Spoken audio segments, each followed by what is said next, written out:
Why is my accent so bad, you ask?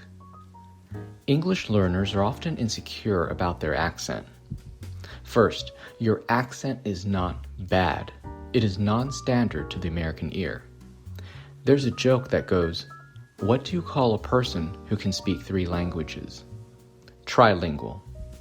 What do you call a person who can speak 2 languages? Bilingual. What do you call a person who can only speak 1 language? American.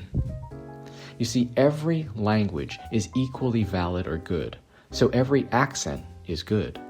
The average American, however, truly does have a hard time understanding a non-standard accent.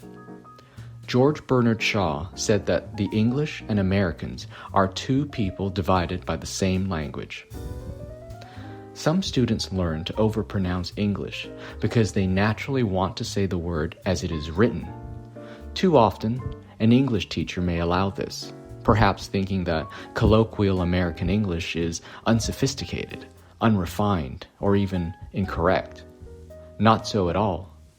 Just as you don't say the T in listen, the TT in better is pronounced D. Better. Any other pronunciation will sound foreign, strange, wrong, or different to a native speaker.